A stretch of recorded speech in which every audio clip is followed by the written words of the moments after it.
사도행전 13장 13절에서 31절까지 우리 한 목소리로 함께 봉독합니다. 바울과 및 동행하는 사람들이 바보에서 배 타고 밤빌리아에 있는 버가에 이르니 요한은 그들에게서 떠나 예루살렘으로 돌아가고 그들은 버가에서 더 나아가 비시디아 안디옥에 이르러 안식일에 회당에 들어가 앉으니라.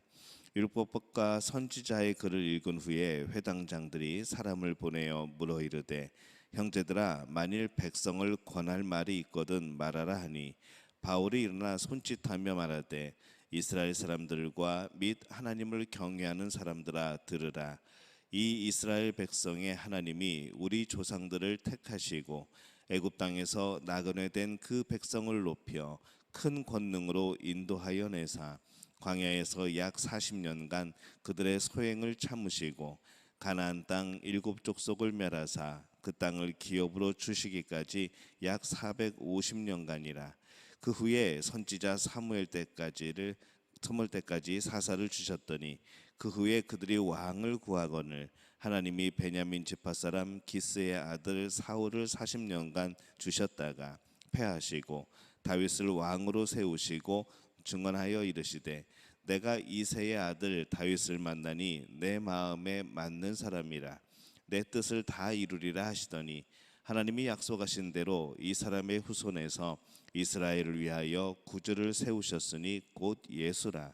그가 오시기에 앞서 요한이 먼저 회개의 세례를 이스라엘 모든 백성에게 전파하니라.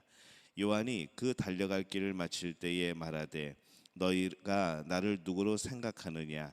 나는 그리스도가 아니라 내 뒤에 오시는 이가 있으니 나는 그 발에 신발끈을 풀기도 감당하지 못하리라 하였으니 형제들아, 아브라함의 후손과 너희 중 하나님을 경외하는 사람들아, 이 구원의 말씀을 우리에게 보내셨거늘 예루살렘에 사는 자들과 그들 관리들이 예수와 및 안식일마다 외우는 바 선지자들의 말을 알지 못하므로 예수를 정죄하여 선지자들의 말을 응하게 하였도다.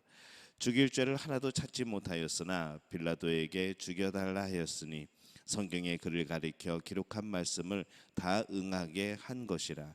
후에 나무에서 내려다가 무덤에 두었으나 하나님이 죽은 자 가운데서 그를 살리신지라.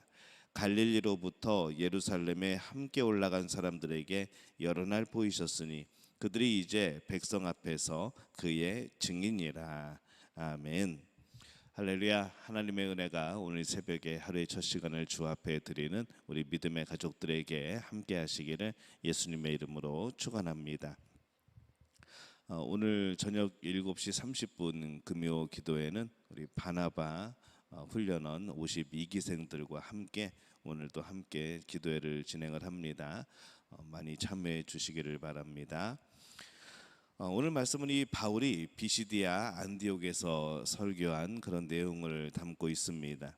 이 바울과 바나바가 먼 거리를 움직이면서 전도를 하고 있는 가운데 이 중요한 변수가 하나 생깁니다.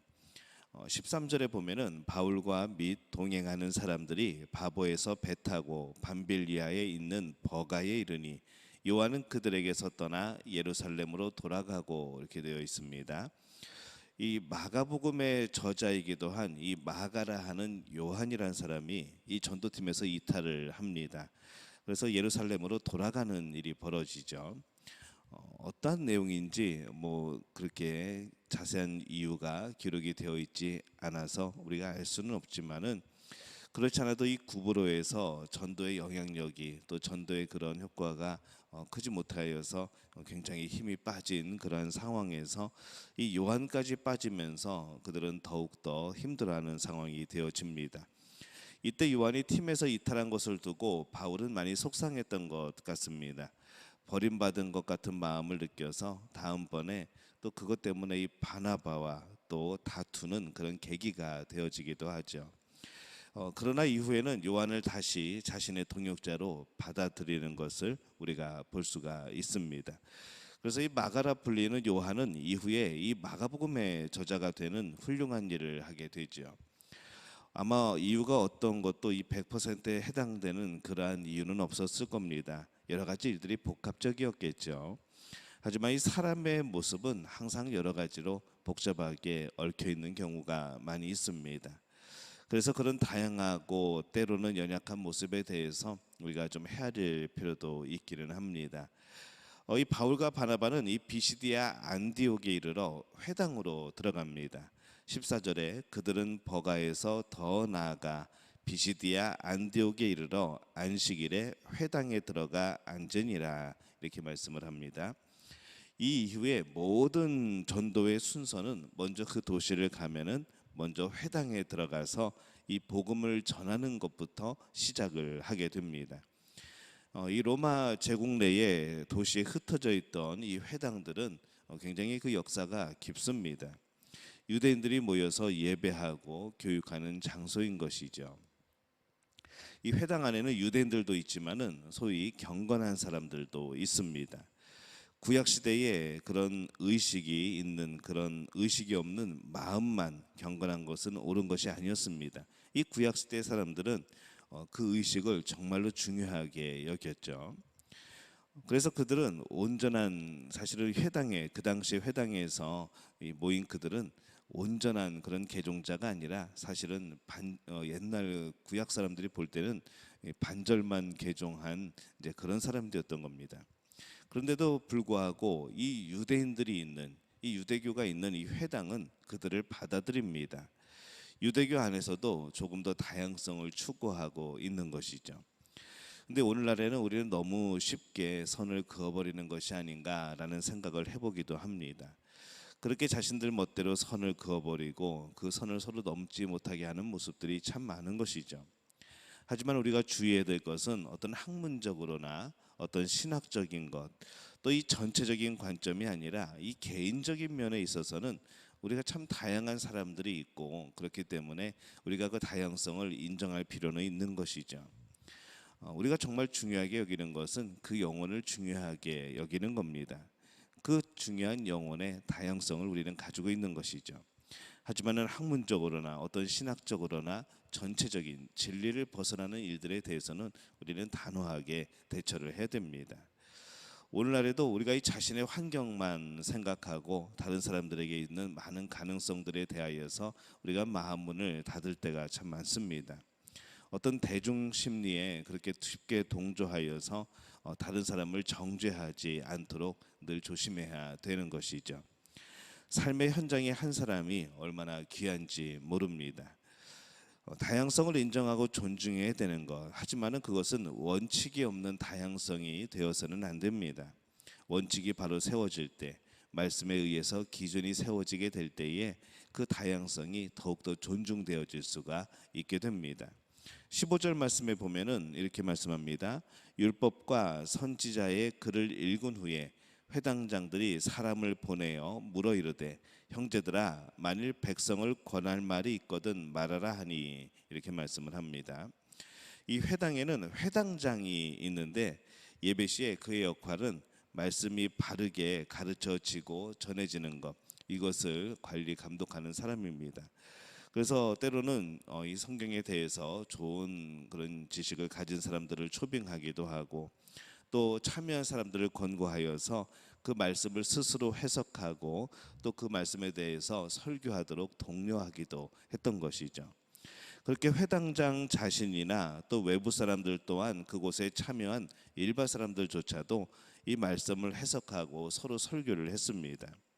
이때 가장 중요한 것이 무엇인가 하면은 그 말씀을 그러면 어떻게 그들은 해석을 하고 그들은 어떻게 풀어나갔는가, 말씀이 기준으로 되어서 그 말씀으로 말씀을 풀어나간 것이죠. 이 당시의 설교는 보통 모세오경 그리고 선지서, 그것을 읽고 이 두 개를 연결하여서 해석을 합니다. 그렇게 설교하는 것이 가장 일반적인 설교였습니다. 그렇게 설교는 철저하게 성경을 근거로 하고 있는 것이죠. 회당장이 바울과 바나바에게 설교를 권했을 때에 바울이 회당에서 설교를 시작합니다. 그래서 오늘 말씀에 나오는 이 사도행전에 나오는 이 설교는 바울의 첫 설교가 되어지는 것이죠.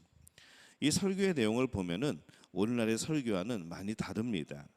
우리는 이 적용하고 오늘 삶에 많이 그것을 적용을 하지만은 그 당시에 이 설교의 내용을 보면은 다 성경 말씀이죠.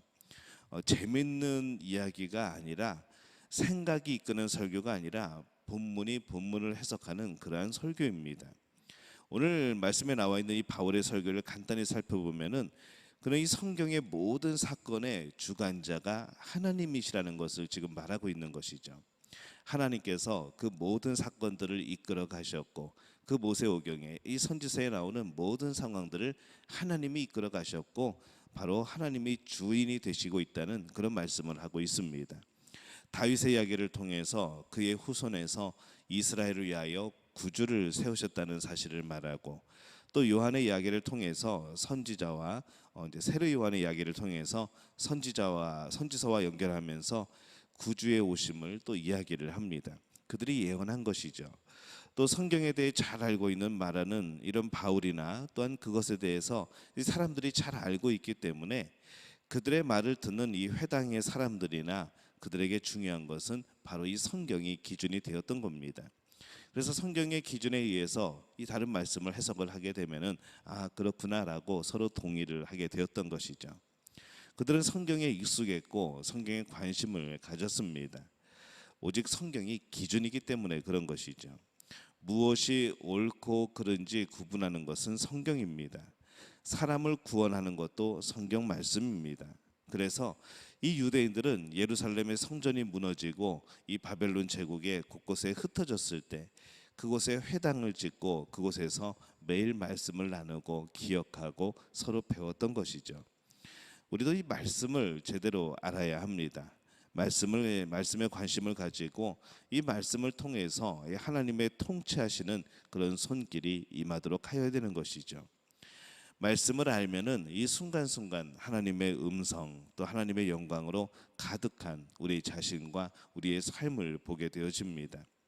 말씀을 모르면은 안개 속을 걸어가는 것 같은 그런 모습이 되어지는 겁니다. 말씀이라는 이 확실한 원칙 위에서 우리의 마음을 좀 여는 우리 모두가 되어지시기를 바랍니다. 세상에는 참 많은 다양한 사람들이 있습니다. 또 다양한 환경들이 있죠. 우리의 사랑이 필요한 사람들입니다. 그들에게 이 말씀은 사람을 구원하기 위한 하나님의 은혜가 되어집니다. 이 말씀을 가지고 누구를 심판하는 일에 사용하면 안 되겠죠. 심판은 이후에 하나님이 하실 것이고 우리는 이 말씀을 알면 알수록 더욱더 사랑하는 사람이 되어야 될 줄로 믿습니다. 철저히 말씀의 원칙에 서 있되 사람들을 향해서는 긍휼히 여기는 그런 마음으로 더 품을 수 있는 우리 모든 믿음의 가족들이 되어지시기를 예수님의 이름으로 축원합니다.